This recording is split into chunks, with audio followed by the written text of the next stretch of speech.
Bonjour. Donc vous avez vu peut-être ce que j'ai enregistré ce matin, je ne sais pas, il y a un problème, je ne sais pas si c'est sur ma caméra, la connexion, enfin voilà. Mais j'ai pensé que, bon, j'ai eu envie de reprendre des enseignements, de répéter les enseignements, parce que c'est un point très important dont Harada Roshi nous parle avec l'esprit questionneur. Donc je vais reprendre, relire le texte et reprendre mon texte et je pense que ce sera beaucoup plus facile à voir et surtout à entendre pour vous.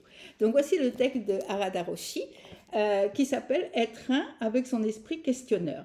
La dernière fois, samedi dernier, on avait vu l'esprit discriminant qui lui était un obstacle puisque quand on voyait quelque chose, on avait une sorte de filtre immédiatement qui nous disait ça me plaît pas, etc. Mais là, on va parler de l'esprit questionneur qui est indispensable pour notre réalisation.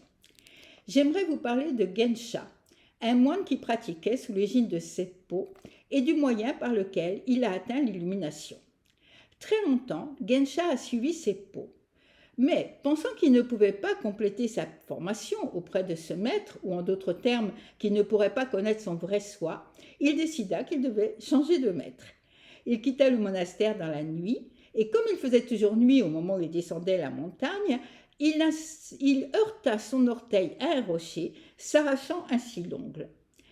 Gensha cria de douleur, et il pensa alors: on m'a appris qu'il n'y a pas de soi, mais maintenant que je viens de perdre l'ongle de mon orteil, il y a soudain cette douleur incroyable. S'il n'y a pas de soi, d'où vient cette douleur? Harada Roshi reprend.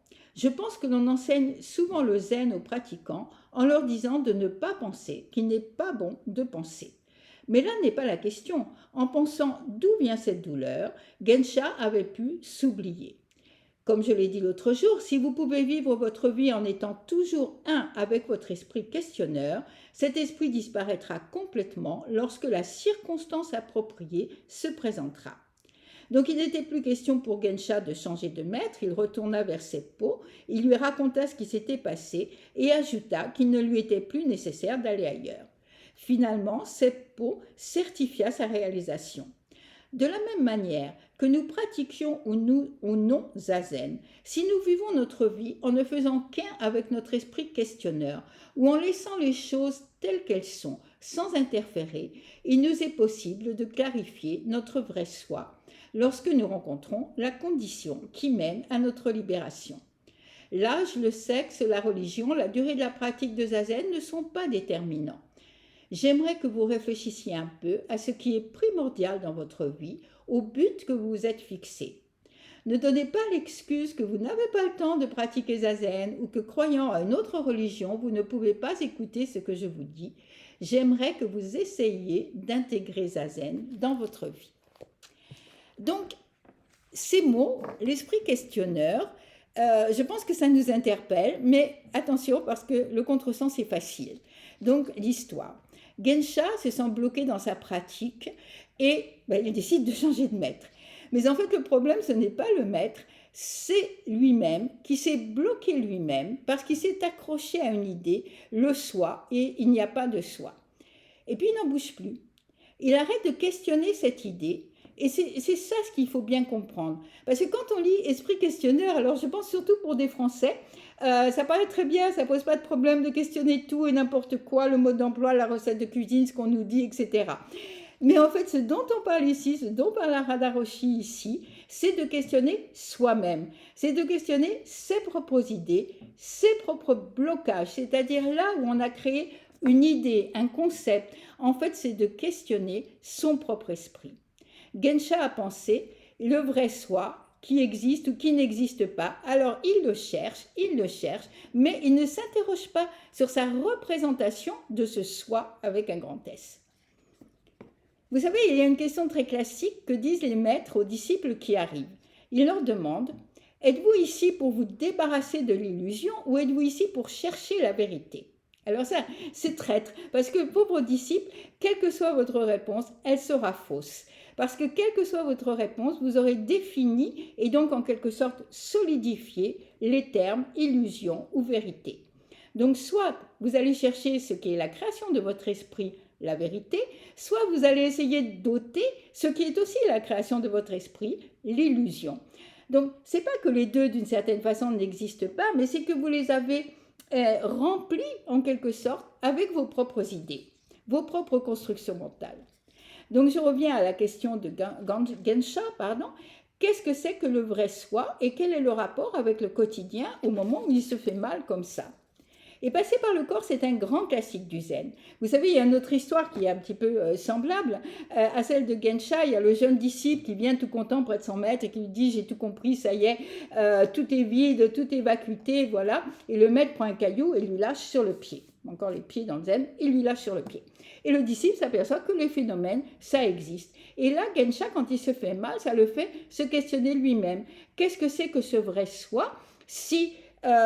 à un moment, cette douleur peut faire exploser exactement comme ça, comme si ce questionnement indispensable, c'est quelque chose qui ronge un peu nos concepts, nos propres représentations, et à un moment, une circonstance arrive qui fait exploser l'ensemble et tout disparaît, et ce qui reste, eh bien, c'est le un avec le tout. Donc Gensha comprend que son problème, c'est pas de changer de maître, mais de se mettre à questionner encore et encore son propre esprit. Et c'est ça le vrai questionnement.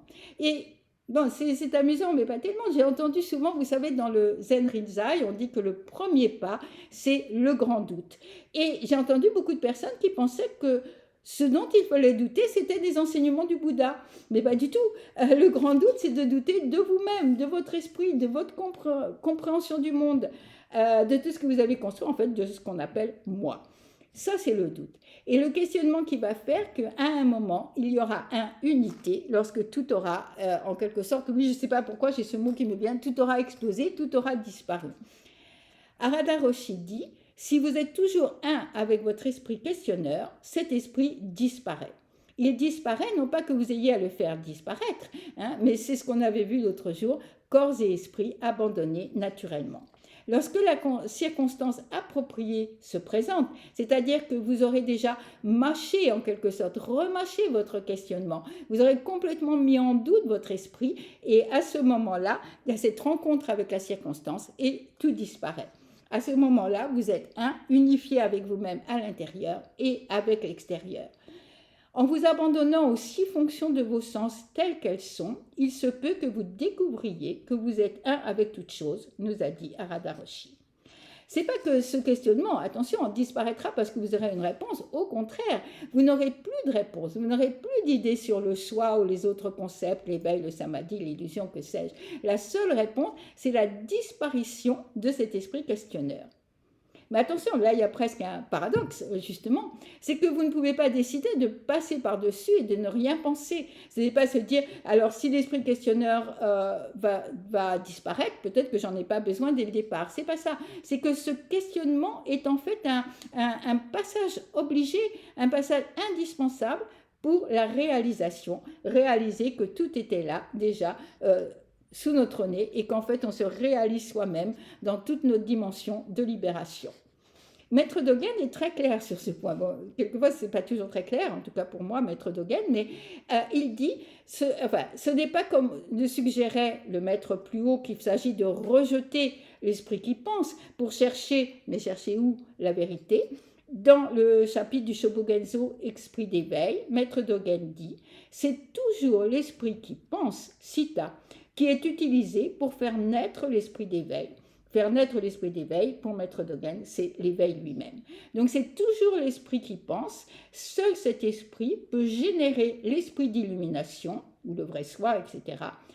Alors, ce n'est pas que nous prenions cet esprit pensant comme étant lui-même l'esprit d'éveil. C'est au moyen de cet esprit pensant que nous générons l'esprit d'éveil. Voilà, c'est exactement le questionnement dont parle Arada Roshi. Donc, mettre en lumière cet esprit d'éveil, c'est unifier à la fois forme et vacuité, esprit qui pense et vrai soi.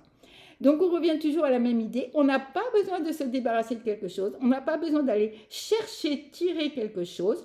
Il faut qu'on arrive à questionner suffisamment notre esprit pour sortir de notre esprit. C'est ce que font les koans dans le Rinzai, c'est ce que fait le grand silence de l'esprit de Zazen qui nous permet d'abandonner toutes nos représentations.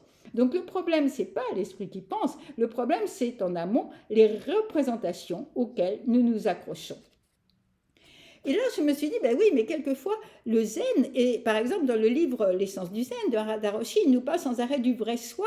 Et le zen parle de l'illumination, de l'éveil, etc., etc. Et donc, tout ça peut activer chez nous un certain nombre de représentations. Et ça serait un problème, parce que justement, notre travail, c'est le questionnement sur ces représentations. Et vous savez, euh, toutes ces réponses un peu bizarres que donnent les maîtres quand le disciple arrive, le disciple demande une bonne question, qu'est-ce que l'éveil, qu'est-ce que le satori, qu'est-ce que le Bouddha, etc., etc. Ben, ça veut dire qu'il essaye de trouver une réponse, quelque chose qui va lui permettre de solidifier et d'avoir une réponse qu'il va pouvoir emporter avec lui dans sa vie, dans sa pratique, etc. Et les maîtres répondent un peu n'importe quoi, le cyprès dans la cour, 3 litres, 3 kilos de riz, est-ce que vous avez bu votre thé, etc. Euh, Justement pour leur éviter de solidifier, conceptualiser quelque chose. Et un jour, un maître a donné, à mon avis, le fin fond de ses réponses. Il répond, ton questionnement, à cet instant même, voilà ton trésor. Donc, toutes nos conditions extérieures ne comptent pas. Ce n'est pas important du moment qu'il y a ce questionnement et que nous allons rencontrer la condition qui va permettre cette unification. Alors, se cogner le pied, se pincer les doigts. Après, on a toutes les choses classiques, entre guillemets, le bruit du bambou, voir tomber une fleur de cerisier. Et là, il faut faire attention à ne pas se laisser enfermer, conceptualiser quelque chose d'un peu romantique, très chinois ou japonais ou je ne sais pas quoi.